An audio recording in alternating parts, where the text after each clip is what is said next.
சென்னையில properties தேடுறீங்கன்னா findbhk.com போங்க. Matching ப்ராப்பர்ட்டிஸை AI உங்களுக்கு சஜஸ்ட் பண்ணும். ஈரான் போரில் ஈடுபட்டு வந்த அமெரிக்க போர் விமானம் ஒன்று விழுந்து நொறுங்கி இருக்கிறது. வானில் எரிபொருள் நிரப்பக்கூடிய விமானத்துடன் மோதி விபத்தில் சிக்கியதாக அமெரிக்க ராணுவம் கூறியிருக்கு. ஆனால் அமெரிக்க விமானத்தை தாங்களே சுட்டு வீழ்த்தியதாக ஈராக்கில் உள்ள ஈரான் ஆதரவு பெற்ற கிளர்ச்சி குழு ஒன்று பொறுப்பேற்றிருக்கு. இது பற்றி விரிவாக விவரிக்கிறார் சிறப்பு செய்தியாளர் சலீம். போர்க்களத்திலேருந்து ரொம்ப இன்ட்ரெஸ்டிங்கான டெவலப்மெண்ட்ஸ் எல்லாம் வந்திருக்கு. அது என்ன அப்படின்னா, ஏற்கனவே அமெரிக்காவுடைய 3 இராணுவ விமானங்கள் சுட்டு வீழ்த்தப்பட்டிருக்கிறது. பட் அமெரிக்கா என்ன சொன்னாங்க, இது ஃப்ரெண்ட்லி ஃபயருங்க. ஃப்ரெண்ட்லி ஃபயர் அப்படின்னா, குவைத்தில் நாங்கள் பேஸ் வச்சுருக்கோம், குவைத்து தெரியாமல் எங்களை சுட்டுட்டாங்க, வேணும்னே சுடலை, ஈரான் சுட்டாதான் அது எதிரி நாட்டு தாக்குதலில் எங்களுடைய விமானம் வீழ்ந்ததாக பொருள், இது ஃப்ரெண்ட்லி ஃபயரில் போயிடுச்சு அப்படின்னு சொல்லி சொன்னாங்க. இது 3 போர் விமானம், போர் ஆரம்பிச்சதுலேருந்து. இன்றைக்கி லேட்டஸ்ட் என்ன அப்படின்னு சொல்லி நாம் பார்க்கும்பொழுது, இங்கே நீங்கள் ஒரு விமானம் பார்க்குறீங்க இல்லையா, எவ்வளோ பெரிய ராட்சச விமானம் பாருங்கள். இந்த ராட்சச விமானம் அமெரிக்காவுடைய மிலிட்ரியில் 60 வருஷமாக யூஸில் இருக்குது. இது எதற்கு பயன்படுத்துது அப்படின்னா, வானத்தில் அமெரிக்காவுடைய ஃபைட்டர் ஜெட்ஸ் எல்லாம் பறந்து வரும்போது அங்கே போர்க்களத்தில் எரிபொருள் தேவைப்படும். அந்த எரிபொருளை இந்த ராட்சச விமானம் இந்த ஃபைட்டர் ஜெட்ஸுக்கு எப்படி ஃபீட் பண்ணுது நீங்கள் பார்த்தீங்களா? வானில் நடக்கும் அந்த காட்சிகளை ராய்ட்டர்ஸ் செய்தி நிறுவனம் வெளியிட்டிருக்காங்க. இது ஒரு ஃபைட்டர் ஜெட். இதற்கு அந்த எரிபொருள் நிரப்புறது அந்த பிரம்மாண்ட ஜெட். அந்த எரிபொருள் நிரப்பக்கூடியது பாருங்க, எவ்வளோ பெரிய பிரம்மாண்ட விமானம். இந்த விமானமானது நொறுங்கி விட்டது. அமெரிக்கா என்ன சொல்கிறாங்க, இது ஃப்ரெண்ட்லி ஃபயர் கூட கிடையாதுங்க. அந்த 2 விமானம் அந்த எரிபொருள் நிரப்பும் போது ஒரு இம்பேலன்ஸ் வந்து விழுந்து அந்த மாதிரி நொறுங்கிடுச்சு, 4 பேர் உயிரிழந்துட்டாங்க 6 பேரில் அப்படின்னு சொல்லி அமெரிக்கா சொல்கிறாங்க. ஈரான் சொல்கிறாங்க, அது எப்படிங்க, எப்பவும் இல்லாமல் இந்த போர்க்கள சூழலில் மட்டும் அமெரிக்காவுக்கு ஃப்ரெண்ட்லி ஃபயரில் அவங்களோட ஜெட்டு போது, அது மட்டும் இல்லாமல் எரிபொருள் நிரப்பும் போது போதுன்னு சொல்கிறாங்க. எரிபொருள்லாம் கிடையாது, எங்களுடைய கிளர்ச்சி குழு ஒன்றை நாங்கள் ஈராக்கில் வைத்திருக்கிறோம், அமெரிக்க விமானங்கள் பறந்து கொண்டிருக்கிறதா என்று அந்த கிளர்ச்சி குழு பார்த்து கொண்டே இருக்கிறது. ஏவுகணை அடித்தார்கள். அடித்த ஏவுகணை அமெரிக்க இந்த ராட்சச எரிபொருள் விமானத்தின் மீது பட்டு அந்த விமானம் நொறுங்கி விட்டது. ஒரு விமானம் மிஸ் ஆயிடுச்சு, ஒரு விமானத்தை அடிச்சிட்டோம், அந்த அடித்த விமானம்தான் சுக்குநூறாக விழுந்து கிடக்கிறது அப்படின்னு சொல்லி ஈரான் சொல்கிறாங்க. அமெரிக்கா இதை மறுத்திருக்காங்க. அந்த விமானம் தொடர்பான காட்சிகளை முழு துறையில் பார்க்கலாம்.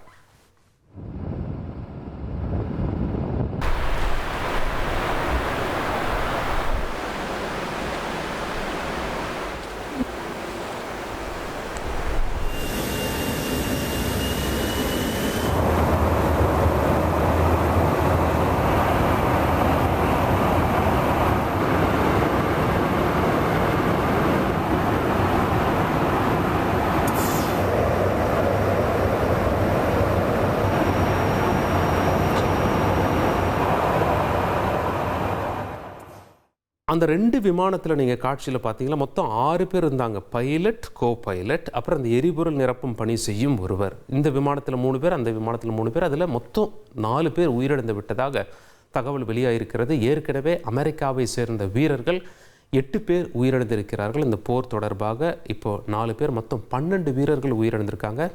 சுமார் 140 அமெரிக்க இராணுவத்தினர் காயமடைஞ்சிருக்காங்க. இதில் 7 பேருக்கு ரொம்ப சிவியர் இன்ஜுரி அப்படின்னு சொல்லி சொல்கிறாங்க, மிக பலமாக அடிபட்டிருக்கிறதா சொல்கிறாங்க. ஈரானில் நம்ம வரும்போது சுமார் 1400 பேர் உயிரிழந்திருக்காங்க.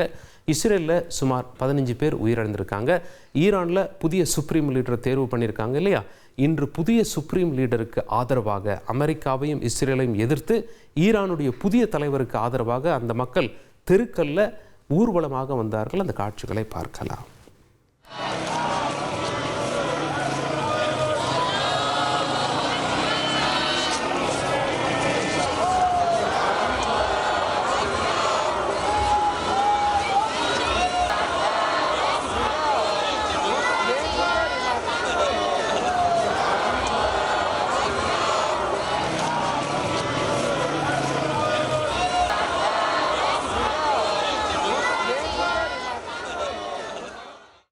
ட்ரம்ப் என்ன சொல்கிறாரு, அமெரிக்காவுக்கு வெற்றி, அமெரிக்காவுக்கு வெற்றி அப்படின்னு சொல்லி சொல்கிறார். இருந்தாலும் போர் முடிய போது நாங்கள் கிட்டத்தட்ட ஈரானில் உள்ள அத்தனை படைகளையும் அழித்து விட்டோம் அப்படின்னு சொல்லி சொல்கிறாங்க. ஈரான் என்ன சொல்கிறாங்க, இதெல்லாம் வெறும் கட்டுக்கதை, சரண்டர் என்ற பேச்சுக்கே எங்களிடம் இடம் கிடையாது, அமெரிக்கா மிகப்பெரிய அடி வாங்கி கொண்டிருக்கிறது இந்த போரில் என்று ஈரான் ஒரு பக்கம் சொல்லி வருகிறார்கள். போர் தொடர்ந்து நடைபெற்று வருகிறது. இஸ்ரேல் ஈரானில் தாக்குதல் நடத்தியிருக்க காட்சிகளை பார்க்கலாம். லேட்டஸ்ட் காட்சிகள்.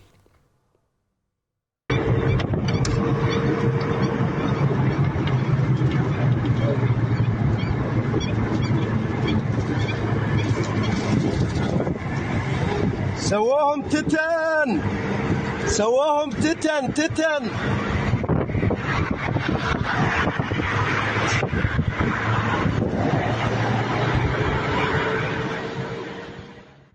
இஸ்ரேலுடைய டிஃபென்ஸ் எவ்வளோ தான் சிறப்பாக இருந்தாலும் அவங்களுடைய அந்த கேப்பபிலிட்டி என்று பார்க்கும் பொழுது 85% ஈரான்லேருந்து வரக்கூடிய ஏவுகணை வானிலையே தகர்த்து விடுகிறார்கள். ஆனால் மீதம் 15% இஸ்ரேலின் மீது வந்து விழுகிறது. அதில் இஸ்ரேலில் பல பகுதிகளில் பல சேதங்கள் ஏற்பட்டிருக்கிறது. சில காட்சிகள் கடந்த 24 மணி நேரத்தில் வெளியான காட்சிகளை தற்பொழுது பார்க்கலாம்.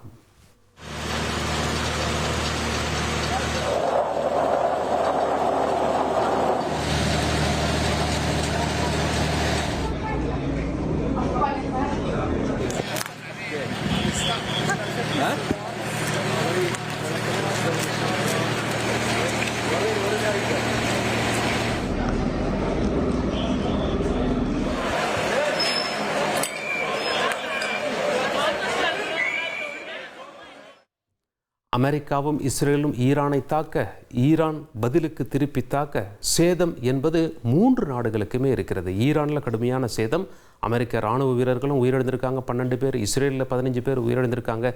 இப்படியாக சேதம் அங்கே அரங்கேறி கொண்டிருக்கிறது. போர் எப்போது முடியும் என உலக நாடுகள் பார்த்து கொண்டிருக்கிறார்கள். நன்றி சலீம், உங்களுடைய தகவல்களுக்கு. சென்னையில ப்ராப்பர்ட்டிஸ் தேடுறீங்கன்னா findbhk.com போங்க. மேட்சிங் ப்ராப்பர்ட்டிஸ AI உங்களுக்கு சஜஸ்ட் பண்ணும்.